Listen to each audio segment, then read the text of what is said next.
तीसरा रूल है, दो हमने कर लिए। पहले क्या बताया था? पहले रूल में ये बताया गया था कि जहां कहीं पे यस्टरडे, लास्ट डे ये आए, यानी पास्ट टेंस की कोई क्रिया आए, पास्ट टेंस का कोई कार्य आए, तो वहां पे क्या लगाना है? वहां पे लगानी है वर्ब की सेकंड फॉर्म। और दूसरे में हमने क्या समझा था? दूसरे में क्या लगाना था? वर्ब की फर्स्ट फॉर्म प्लस आईएनजी, किसके साथ? हैज हैव के साथ। कंडीशन क्या है तीसरे की? तीसरे की कंडीशन ये है कि वाक्य में या तो टुमारो आया हो, या नेक्स्ट डे आया हो, या फिर नेक्स्ट रिलेटेड कोई भी वर्ड आया हो, यानी कि किसकी बात कर रहा है? फ्यूचर की बात कर रहा है। तो टुमारो यानी आने वाला कल, ये भी किस में आता है? फ्यूचर में आता है। नेक्स्ट डे आने वाला कल, आने वाला दिन किस में आता है? फ्यूचर में आता है। और या फिर नेक्स्ट रिलेटेड कोई भी वर्ड, तो इसमें क्या लगता है? इसमें लगता है सेल या विल प्लस वर्ब की फर्स्ट फॉर्म। जैसे कि यहाँ पे पहली एक्सरसाइज नंबर 1 में पहला प्रश्न है, क्या है कि I blank him to go outside tomorrow, मैं उसे कल बाहर जाने की अनुमति दूंगा। कल दूंगा, क्या दूंगा? कल उसे बाहर जाने की अनुमति दूंगा। अभी दी नहीं है ना, दी नहीं है, और ना ही दे रहा है, देगा कब? फ्यूचर में। तो यहाँ पे जो टुमारो आया है, इसे हम पता करेंगे कि कौन सा रूल लगेगा? Rule number 3। तो यहाँ पे आया है वर्ब, और वर्ब में क्या लिखा है? अलाउ। तो हम यहाँ पे क्या सीखे थे कि सेल या विल, इसके साथ क्या लगानी है? वर्ब की फर्स्ट फॉर्म। तो यहाँ आई के तुरंत बाद वाक्य कैसे बनेगा? आई, और आई के साथ क्या प्रयोग होता है? सेल। क्या प्रयोग होता है? आई सेल, और उसके साथ वर्ब की क्या लगानी है? First form. तो I shall allow him to go outside tomorrow. ठीक है, तो यहाँ पे ये सेल अलाउ आ जाएगा। ठीक है, अलाउ मतलब होता है अनुमति देना। रूल नंबर 4 क्या कहता है? रूल नंबर 4 कहता है यदि वाक्य में यट, जस्ट, ऑलरेडी, ऑलरेडी का मतलब है पहले से, जस्ट मतलब अभी अभी, तो इसने क्या कहा कि अगर ऐसे शब्द आ जाए तो वाक्य में लगेगा हैज या हैव प्लस वर्ब की थर्ड फॉर्म। कौन सी लगेगी? Third form. तो हैज हैव हम सीख चुके। हैज किसके साथ लगेगा? ही सी इट सिंगुलर, और हैव किसके साथ लगेगा? आई वी यू दे प्लूरल। तो यहाँ पे अगला वाक्य जो 2 नंबर में क्या लिखा है? सी टू अमेरिका नेक्स्ट ईयर, क्या ये इससे रिलेटेड है? इससे रिलेटेड है क्या? नहीं है। क्यों नहीं है? क्योंकि यहाँ पे आया है नेक्स्ट ईयर, इसका मतलब पिछले की बात कर रहा है। यानी इसको बनाते टाइम हम किसका, कौन सा रूल लगाएंगे? Rule number 3। तो यहाँ पे क्या लिखा था? सी लिखा था, आई नहीं लिखा, सी लिखा है। सी, उसके बाद में क्या लिखा है? गो। तो गो का क्या होगा? गो होगा क्या? गो का क्या होगा? शी विल, क्या आएगा? She will go to America, go to America, go to America next year. क्या आ जाएगा? ओके, तो इसमें क्या भरा जाएगा? अब चौथे रूल की बात कर रहे थे, क्या आना चाहिए? यट, जस्ट, ऑलरेडी, तब हैज या हैव वर्ब की थर्ड फॉर्म। तो यहाँ पे देखो, यहाँ पे आ गया ना जस्ट, वाक्य में कहाँ है? जस्ट लिखा हुआ है। यहाँ पे है आई, और आई के साथ यूज क्या होगा? हैव। क्या यूज होगा? Have. I have just wash की थर्ड फॉर्म होती है वॉश्ड। क्या होती है? वॉश्ड। तो यहाँ पे क्या हो जाएगा? I have washed my clothes. I have washed my clothes. मैंने अभी अभी अपने कपड़े धोए हैं।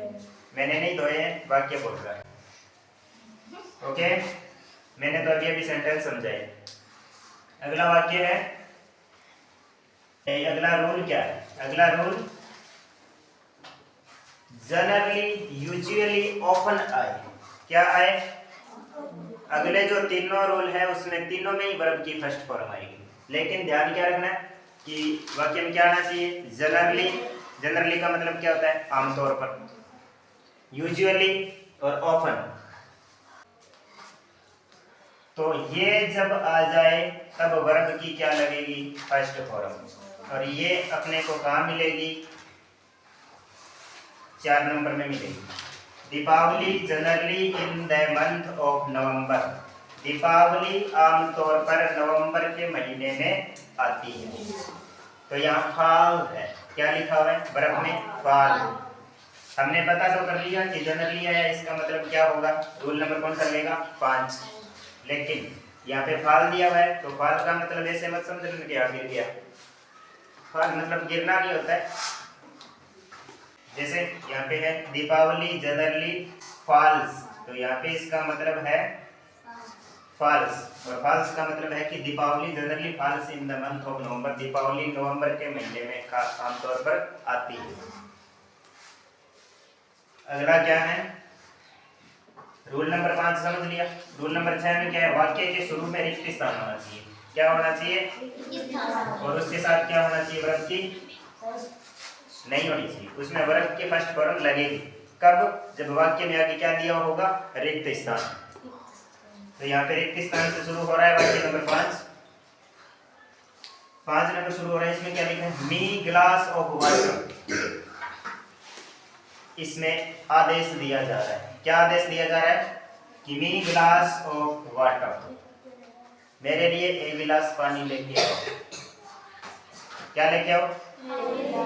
यहाँ पे लिखा है ब्रिंग, तो वर्ब की फर्स्ट फॉर्म ही आएगी। तो यहाँ पे सीधा लिख देना bring me glass of water, क्योंकि ओनली आएगी इसमें कौन सी फॉर्म? वर्ब की फर्स्ट फॉर्म। इसके बाद रूल नंबर 6 का सेकंड पार्ट, कि अगर कहीं पे प्लीज आ जाए। प्लीज कब यूज करते हैं? हमने ऊपर वाले में पढ़ा था कि आदेश देगा। क्या देगा? आदेश। तो ये वाक्य कौन सा है? आदेशात्मक है। ऊपर वाला आदेशात्मक था, और इसमें है प्लीज। प्लीज मतलब उसने रिक्वेस्ट की। क्या किया है? रिक्वेस्ट की। तो अगर रिक्वेस्ट से रिलेटेड कोई भी शब्द आ जाए, यानी प्लीज से रिलेटेड, जिसमें आगे से स्थान खाली हो, तो वहां पे भी वर्ब की फर्स्ट फॉर्म आएगी। जैसे लिखा हो प्लीज, क्या लिखा हो? वाक्य बना लेते हैं। Please me some food. Please me some food. और यहाँ पे लिखा है गिव। क्या लिखा है? कृपया मुझे कुछ खाना दीजिए। तो गिव का क्या आ जाएगा? गिव आ जाएगा। कब? जब क्या हो? प्लीज दिया हो। और प्लीज में क्या लिखे हैं? प्लीज के बाद खाली स्थान हो तो वहां पे भरेंगे। समझ गए? एक बार फिर से रिपीट करूं? रूल नंबर 1 क्या कह रहा था? रूल नंबर 1 कह रहा था कि वाक्य में क्या आना चाहिए? यस्टरडे या लास्ट डे या लास्ट रिलेटेड कोई भी वर्ड, तो उसमें कौन सी यूज करेंगे? वर्ब की सेकंड फॉर्म। क्यों यूज करेंगे? क्योंकि वो वाक्य किस प्रकार का है? पास्ट टेंस का है। पहला रूल समझ गए। दूसरा रूल क्या कह रहा था? सिंस, फॉर या ऑल आया हो और वाक्य एंड हो गया हो। क्या हो? सिंस, फॉर या ऑल आया हो और वाक्य एंड हो गया हो। और सिंस, फॉर या ऑल कब आया हो? समय से पहले। तब हम क्या लगाएंगे? तब हम क्या लगाएंगे? हैज बीन या हैव बीन प्लस वर्ब की फर्स्ट फॉर्म में आईएनजी। 2 समझ गए? तीसरा रूल क्या है कि या तो आना चाहिए टुमारो या आना चाहिए नेक्स्ट डे या फिर नेक्स्ट रिलेटेड कोई भी शब्द। तो उसमें हम क्या यूज करेंगे, शैल विल या वर्ब की फर्स्ट फॉर्म, क्योंकि ये वाक्य फ्यूचर इंडेफिनेट का है। किसका है? फ्यूचर इंडेफिनेट का। फ्यूचर इंडेफिनेट में ऐसा आता है। तो फ्यूचर इंडेफिनेट का सेंटेंस बनाते टाइम आपको यूज क्या करना है, शैल विल या फिर वर्ब की फर्स्ट फॉर्म। शैल या विल दोनों में से एक लगाना है और उसके साथ क्या है, वर्ब की फर्स्ट फॉर्म। उसके बाद रूल नंबर 4 क्या कहता है, ये जस्ट आया हो, यट आया हो, ऑलरेडी आया हो। ऑलरेडी मतलब कोई कार्य पहले ही पूर्ण हो गया है या फिर अभी अभी पूरा हुआ है, ठीक है। तो उस कंडीशन में हैज या हैव प्लस वर्ब की थर्ड फॉर्म आएगी, ठीक है। उस कंडीशन में क्या अप्लाई होगा, हैज या हैव प्लस वर्ब की थर्ड फॉर्म। पहले जो दूसरा सेंटेंस था उसमें हैज या हैव बीन का प्रयोग किया जा रहा था, इसमें क्या होगा, हैज या हैव का प्रयोग होगा।